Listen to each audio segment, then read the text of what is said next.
Hello and welcome to Live at 3 with me, Stephen Cummins. And today I have a very special guest and a friend, Bernie Andrews. It's Bernie Andrews. Sorry, I put an S on All the right. Singular. S on the end of your name there. I do apologise, Bernie. That's okay. Many people do it. It's all right. And it's good to see everybody on here. Hi, Rebecca, who's in Kansas, following the Olympic Road into Kansas. And hi, Jane. Hi, Marine. Rick and Judy from Canada, it's good to see you on here. Hi, Anne-Marie and Jeff and Jaren, it's good to see you on here too. So thank you guys for joining us today. And as I mentioned, we have Bernie with us, who's a very he's a new friend. Yeah. So I'd like to introduce Bernie to you. Bernie, say hello to the Invictus crowd. You're going to be very welcome here. Well, hello everybody. It's an absolute joy, actually, even privilege to be here. It's the first time for me, and so I've known Steve now for I don't know, all of maybe 2 months, I think.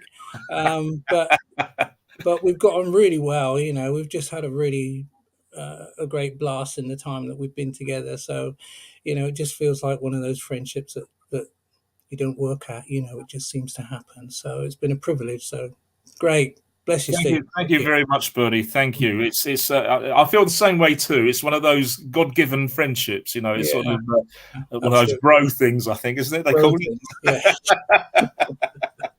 So, Bernie, I just wondered, could you just tell us a bit about yourself and about your journey of faith? Yes. Well, I was born in Oxford, England, and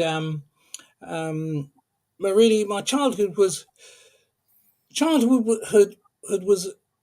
of sketchy, really, in terms that mum and dad were not Christians and never went to church and or anything like that. Although they did send me to Sunday school, and I think that that sort of kind of upbringing always stayed with me in a way that I always believed in God, but you know, as you get older, certainly into my sort of teenage years anyway, you know, some of that sort of kind of fizzled away. And I sort of got to 15 or 16 and became a very, sort of just a kind of really sort of like desperately unhappy person, really. And I always say to friends of mine now who ask me, I say, well, you know, if it wasn't for God, really, I would have ended up in prison or jail for nicking cars or, you know, getting thrown out of football matches and things like that. Wow. And I was just, you know, just a very desperate young man, really. And I was part of strangely enough, I was part of a youth group, a church youth group, that used to meet every week. And the leader of that church group one day asked a guy who was working with Brother Andrew, who was, some of you may know, he was a guy who took Bibles into China. And one of his people came along to one of our meetings one night, and we were all quite excited about this because we'd heard of these, you know, we'd heard that he'd been introduced to us as a Bible smuggler, and we thought, oh, that's going to be interesting, you know, smugglers and things like that. And so he came, so we thought we were going to get loads of stories about him, you know, smuggling these Bibles into China and dodging the guards and all the rest of it. And he just came and just talked about Jesus. And I got really angry about it. I was so annoyed, and I tried to rip this guy apart, you know. And I remember leaving that evening afterwards, and I said to somebody, I said, you know what? I really want what that guy's got, but I don't want it not at that cost. There was something about him that I thought, you know, was really costly, and that really kind of started a journey for me, really, over the next, I would say, very short period of time, about 2 months, 3 months or so. And there was a guy called Arthur Blessitt. He came to Oxford, and Arthur Blessitt he was an American guy, and he used to travel around the world with this cross, this big cross. and he came to Oxford United's football ground, and I went there, and I knew in my heart that I wanted to get I wanted to get something out of this, and I wasn't really quite sure, but I just wanted. So I went, and it was one of those nights. It was pouring with rain. There was lightning, there was thunder, there was a whole shooting match in terms of, if there was brimstone that had come down that night, I wouldn't have been surprised. But it was thunder and lightning and everything. Yeah. And he was standing in the middle of the field without an umbrella in the pouring rain, sharing about Jesus. And I don't really remember much of what he said, to be honest. But at the end of it, he said, anybody who wants to be saved, just wants to give their heart to Jesus, just come down now.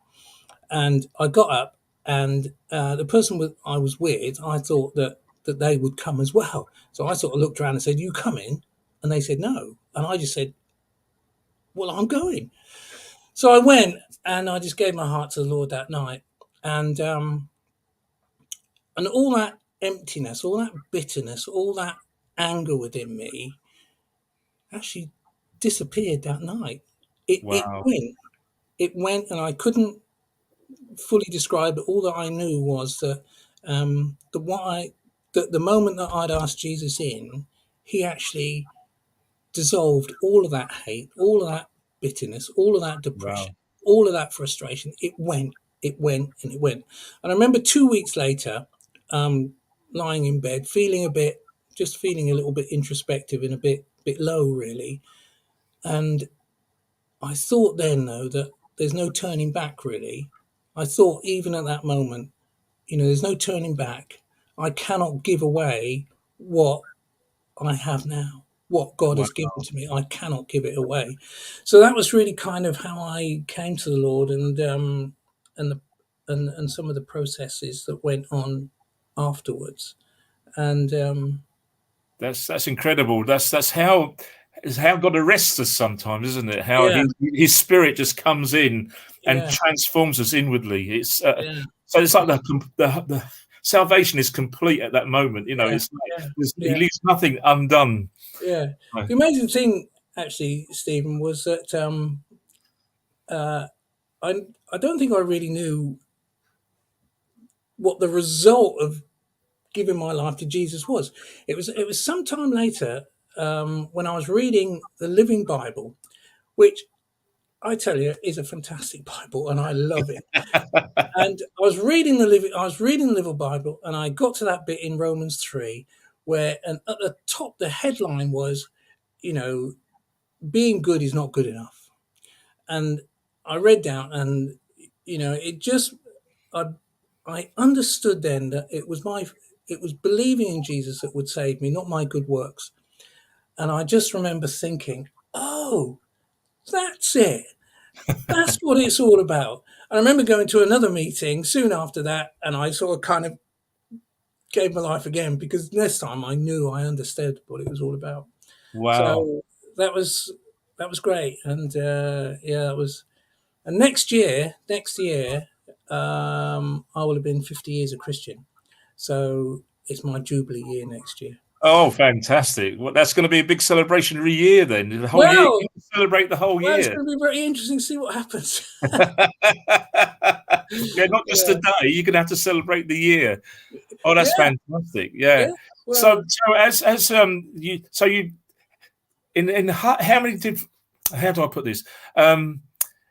So you had this transforming experience with God. So what did it change any of your relationships with your family and friends and sort of the crew you're hanging around with?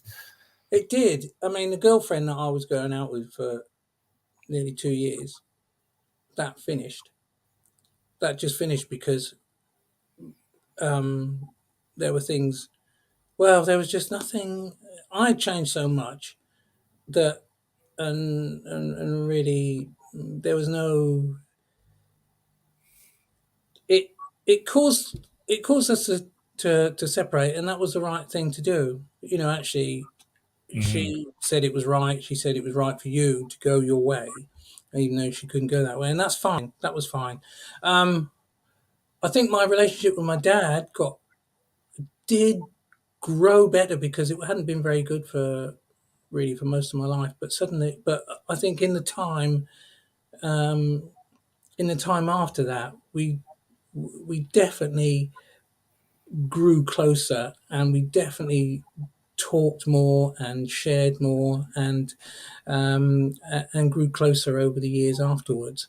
And I think uh, I think some friendships, had to go just simply because there were times when you have to say, well, look, this relationship is not really good for us. We're not on the same areas of life.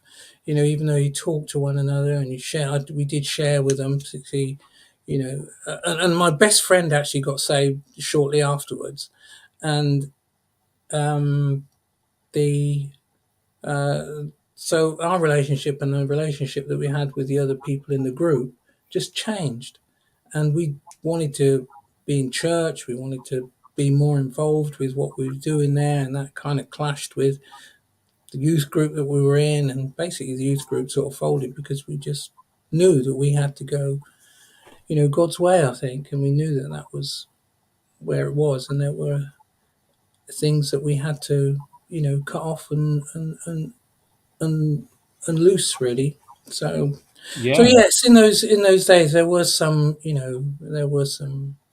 cutting away, but basically, the friendships that we've got, some of those friendships have I still have those friendships now, so. Oh, that's really good. So it's obvious that there was a calling on your life, but the very fact that you had to make, you felt compelled in some ways, but to make these changes, sort of, they said, well, we can't go the same way that you're going. So how did that calling sort of start to sort of manifest itself, and how did God sort of confirm the callings in your life?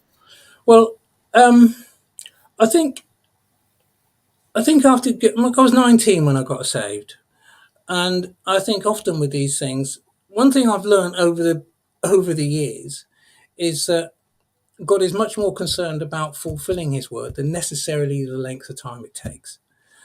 So, so when I look back over my life now, I see that there are sort of like times when things are just going ordinarily through, um, and times when things go much quicker. The suddenlies of God seem, uh, happen. You can have sort of blocks of years when things are going quite normally, but then suddenly God will break in.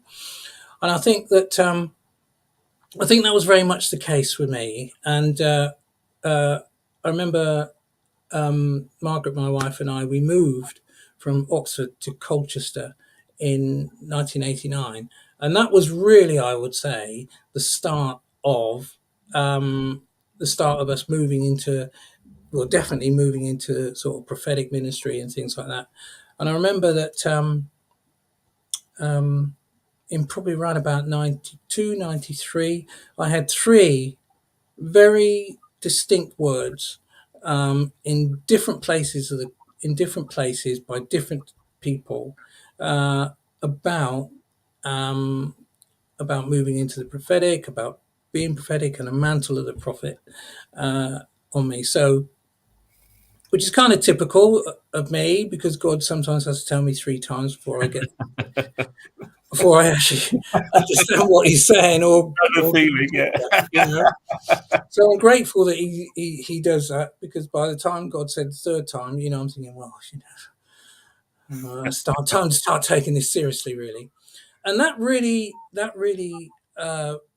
began my journey, really. And it was quite, in some ways, it was quite difficult, Stephen, because I had those three words, which were big words by major people, and um, I was sort of like really caught up in a situation where I was on my own. There were no other sort of prophetic people. There was nobody there to help me or mentor me or teach me or train me or anything else like that. I just really had to rely on books, really. Books by Mhm. Bill Heyman and things like that, who would talk about the prophetic, and Gerald, Bill Coates was that? I can't remember. It'll come back to me in a minute. But just some books that I just needed to read, and that's kind of how I did it, really. And those were quite lonely times, to be honest, because you kind of people expected you to suddenly be this great, prophetic man of God, and sometimes you're expected to, to bring the word of the Lord just because somebody had sort of prophesied that you were a prophet. Yes, yeah. I sort of really was uncomfortable sometimes with, feeling like this was a performance that I was supposed to be doing, and I really kind of retreated from that. And so there was a bit of time when I think I just sort of kind of, I just withdrew a little bit. But I would say the last 15 years, though, has been quite an amazing time, really. Being at Kingsland Church has really helped me to really push into the things of God in much ways. And so now I say that some of the things that were prophesied over my life 25 years ago, I'm doing that now. Those are the things I'm doing now. So, I'm thrilled to kind of lead the prophetic at Kingsland, and to take people on, a journey for a year and helping them to understand what the prophetic is and what it isn't, and encourage them. And I often say to them, I'm just going to push you over the cliff now, and which I love to do, because then they know they've got to rely on the Lord, and things like that. And we try, I train them up, and we have, these times of just activation and things like that, and it's really good. And I'm really grateful to have been on a course with Glasgow Prophetic Alliance over the last 2 years, which taught me an awful lot, really, in terms of, again, taking me deeper into the prophetic, which has been great. And having Rebecca here, just a couple of months ago was brilliant for the church, and was just so good to sort of rub shoulders with someone like that who is just a great. It's good to be, yes, in the company of prophets. It's a good place to be. Yeah, definitely a good place to be. So that's kind of where I am at the moment. And I felt actually a couple of years ago, 2 or 3 years ago, I think, I felt even in myself, I thought, you know what, I'm a bit, and I had to be careful with God with this, because I was saying to God, I'm getting a little bit bored with just doing personal prophecy, I really love it. I really do love it. I love to hear what God is saying, and I love that God wants to open up destiny for people. But I just felt that there was so much more, and I just didn't want to just be a sort of postman, if you like. Yeah. I want to say, God, I don't want to just be a postman. I want to, I want to be able to hear what you're saying, and to know what you're saying, and to understand, times and seasons and things like that. And to bring a word which actually can shape and form and develop things. So,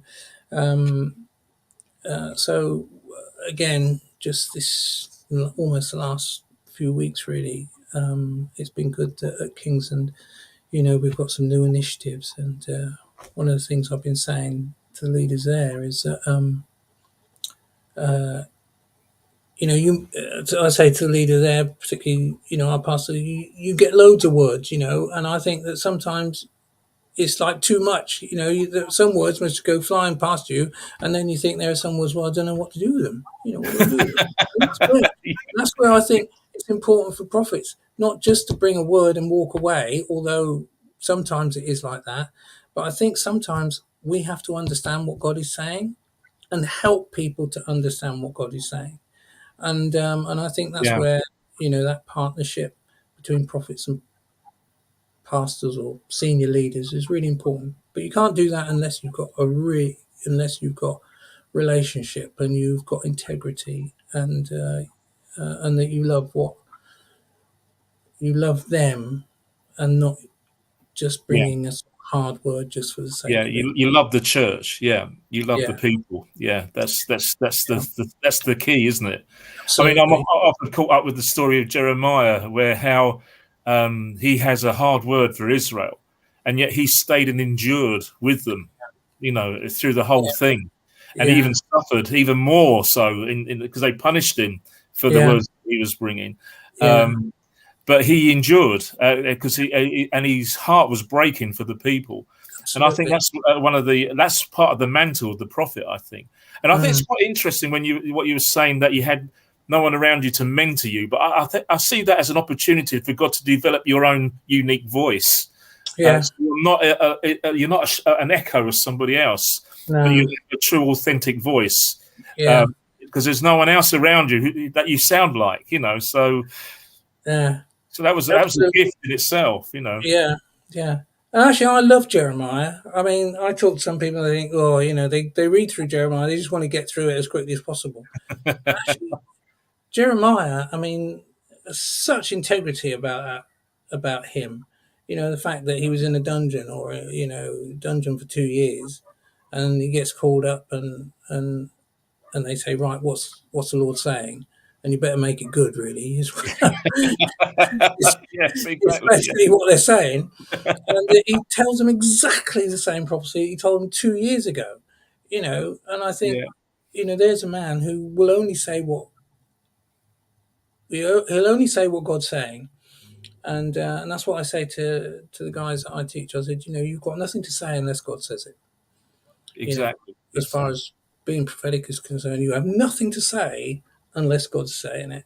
So don't try and that's something that we really have to understand. We have to understand, I think, what is God saying? Is this just my preference to say something, or actually is this what's God saying? And that, I think, is always the challenge for prophetic people. What is God saying? Is he actually saying this? Is it the right time to say it? Because it might be the right word, but it may not be the right time. And Yeah. understanding and hearing what God is saying is really important, you know. Yeah. I think sometimes we have to be aware of our own brokenness, that we're not trying to prophesy through that as well. Yeah, Is that yeah, so we have to get ourselves out of the way. Yes, we speak with an authentic voice, but our own preferences and biases, we need to sort of be aware of what they are and try to avoid them or to put them to death. Even it's sort of, and that's the struggle of a prophet, I think. yeah, To walk with with real integrity before God is yeah, it's a tough call. You yeah. know, It is, and it's so easy sometimes to because particularly if you feel for somebody so much that you see sometimes the pain they're going through or something like this, and you just want to bring a word to them, and you think, well, actually, um, this is more me really rather than God. And but I always think, and sometimes I've prophesied and I've come away and I thought, well, God, I'm not really sure whether that was me or whether it was you, you know. But then I do think I'm thinking always at the same time, well, God, if all I've done is encourage them, strengthen them, or comforted them, then I probably haven't gone too far wrong. yeah, Maybe I just brought some human, some wisdom into yes, the situation, but it may not have actually been a God given word. But if it's helped them and encouraged them, then that's okay. But I still think I'm striving to sort of always want to hear what God's. I want to discern what God is saying. I want to be authentic in what. yeah. I think that's wonderful to cultivate that within the prophetic community. you Yeah. know that deep desire to hear what he has to say, Yeah. even if it's costly to us. Yeah. It's sort of Yeah. yeah, that brings the weight of his presence, doesn't it? That Absolutely. that you've known, you've heard God speak Yeah. in one form or another, or through one person or another. Yeah. So um your Kingsland Church in Colchester is where you're actually you're a leader there, as I understand. Is that correct? Well, I'm not on the leadership team, but I am involved in in the prophetic ministry, and that's really kind of what I do, you Yeah. know. So we've got quite an exciting project at the church at the moment, in that we have our own building. It's on top of it was on top of Aldi supermarket. Aldi have now moved out, and we bought the bottom. So there's a whole area there that we're going to develop over the next 2 years. So we'll have a big building ready to move into, and so we've got some. So we're really looking now to develop that, but also to develop the sort of spiritual side of the church as well as we move downstairs. So I'm part of that, and so we're the hubs, as we call them. We're really wanting to hear what God is saying, and really wanting to hear what God wants to do, for us, because it's all very well sort of moving into it and opening up sort of areas for a community, but at the end of the day, we are church. It's a church at the end of it's a place where we worship God, where we pray, where we want to minister to people, and we always have to remember that this is His place. It's not our place; it's His place. And if there's one thing that I feel that I need to always bring us back to when we're sort of like dealing with all the financial stuff that and all the technical details and the practical details, I do want to say, look, let's always remember that this is His place. Yeah. It's not our place, it's His place. And we want Him to fill this place with His presence and with His presence, rather than making it. The last thing we want is a place full of money changers. Do you know what I mean? It's a house of prayer. Yes. Yeah. God, not. It would make your job harder about that, Will, money having to chase them out. Yeah. Oh. Don't. Yeah. Don't poke the bear, because. Oh, yeah. Now we're getting interesting. I'm teasing. I am teasing you. No, that's really good. I just love the burden that you have for the prophetic in your church. That you have a father's heart in the prophetic towards those who are inclined in that way, who God has gifted in that way. And I think God has gifted you with such wisdom as well, Bernie. It's so refreshing to hear, what you carry. It's absolutely fantastic. And I can really, really sense that father heart in you too, that richness that can only come through experiencing and knowing God, where you spending time with Him and you pick up He's actually something of his fragrance, if you like, and you bear that very well. So, thank you for that. We've actually come to the end of our time. That's 30 minutes. Yes, shot by. Well, it's absolutely brilliant. So, Bernie, I want to thank you again for coming on and chatting. No, thank you for asking. We must do this again.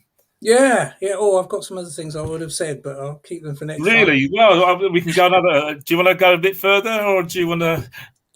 Well, what I was going to say is, and my daughter laughs at me for this, Natalie, because I say it all the time.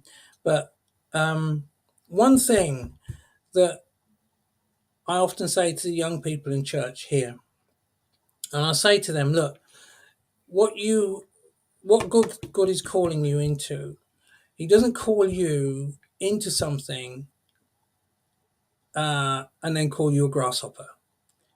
He calls you a giant killer. And people forget who they are. They forget what God has called them, and they forget that He has equipped them to do the things that He wants them to do.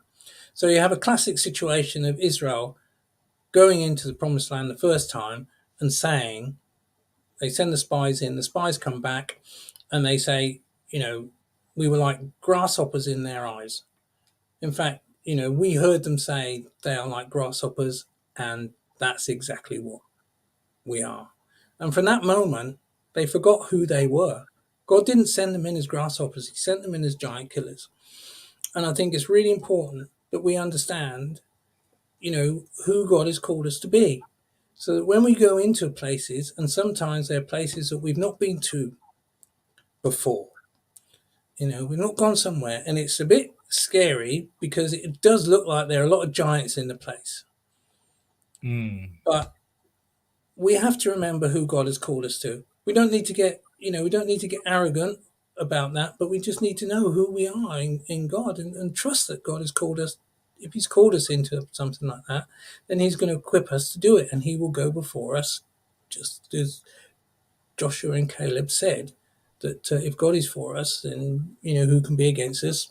New Testament.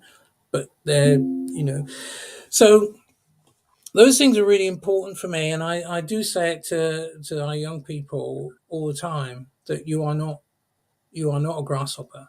You are a giant killer.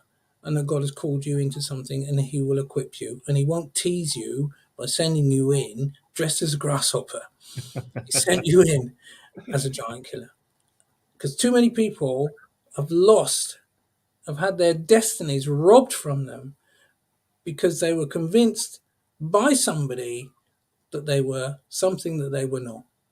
And I always remember Caleb, at 85 years old, saying to Joshua, his best mate, "Give me the mountains. Give me the mountains. I'm 85 years old, strong as I was 40 years ago. Give me the mountains." And he went there and he took over, I think it was 3 cities that were cities that 40 years ago were inhabited by giants. And he went there and he destroyed the giants and he killed the giants. But his destiny was delayed by 40 years, but he took back his destiny. And, for some people here, might have to hear that word, that this is a time when you take back the destiny that was robbed from you some time ago. And that God says, this is your time. Giant killer. Giant killer. Wow. Fantastic place to end there, Bernie. That's what a word. What a word, guys. Pay attention. So, anyway, we'll thank you very much, Bernie, and thank you guys for tuning in. And we'll catch you all next time. So, see you then. Bye bye. Thank you. Bye bye.